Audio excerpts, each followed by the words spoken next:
We're following breaking news. We're standing by this hour to monitor the White House coronavirus task force briefing as the doctor who led the federal agency involved in developing a vaccine now says he was removed from his post after questioning an unproven coronavirus treatment pushed by President Trump.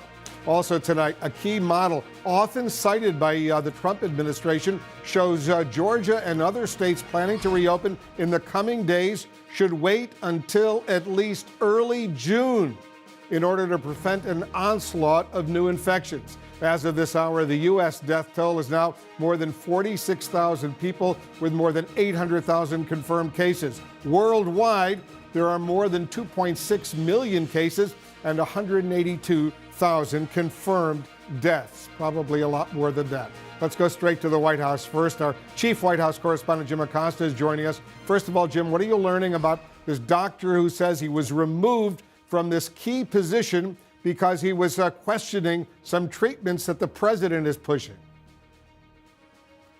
That's right, Wolf. This leading government official working on vaccine development for the coronavirus, Dr. Rick Bright, says in his statement that he is asking for an inspector general to investigate his removal from his position. Bright is filing a whistleblower complaint accusing administration officials of retaliating against him for speaking out against what he characterizes as excessively political recommendations of questionable treatments for the coronavirus, like hydroxychloroquine, that drug that has been repeatedly touted by President Trump. Now, Bright says in his scathing statement, and we can put this up on screen, it is scathing.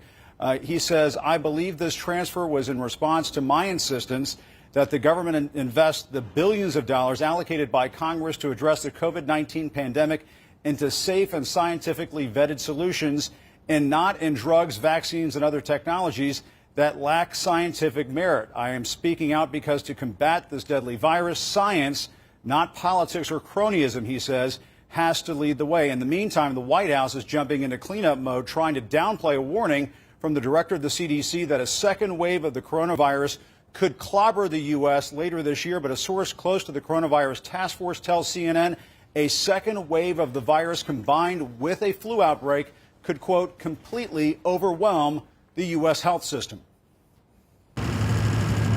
As President Trump is giving the green light to states to accelerate their plans to reopen businesses. We're opening again, Mike. It's starting to move. A lot of states are in great shape, and they're starting to move it along. The White House is doing damage control, tamping down concerns expressed by the director of the Centers for Disease Control, Dr. Robert Redfield, who told the Washington Post that a second wave of the coronavirus combined with a flu outbreak later this year could be costly for the U.S., saying there's a possibility that the assault of the virus on our nation next winter will actually be even more difficult than the one we just went through.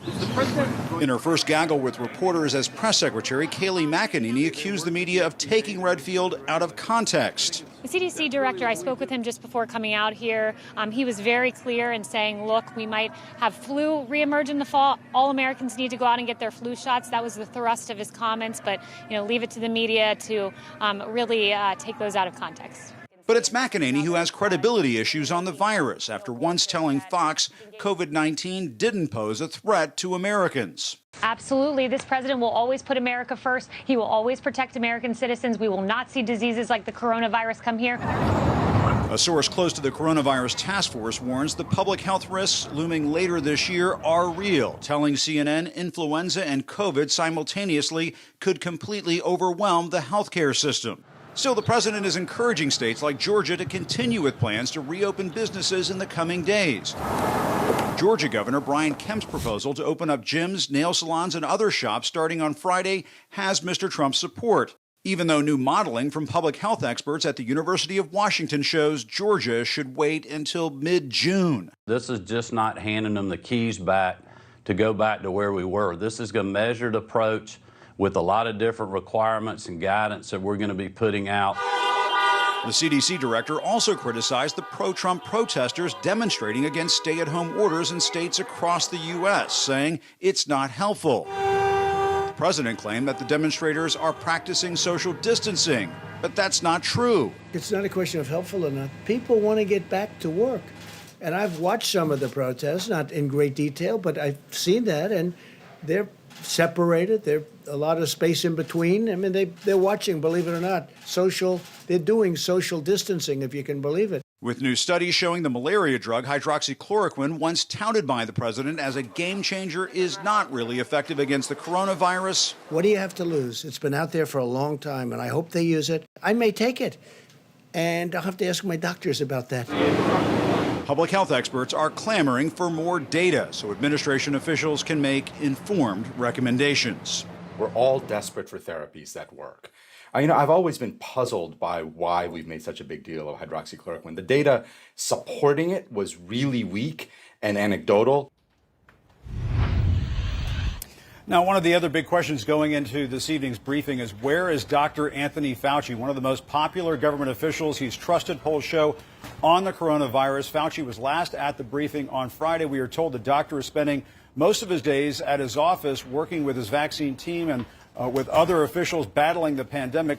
Fauci, I'm told, waits on the White House to call him down for the briefing. We'll be seeing here in just a few minutes whether or not Dr. Fauci will be in attendance at today's briefing. But, Wolf, of course, the other doctor that will be on the minds of everybody as this briefing gets started is Dr. Rick Bright, who says he was retaliated against and removed from his position because he did not go along with the president, other administration officials who were pushing hydroxychloroquine. He's calling for an investigation himself.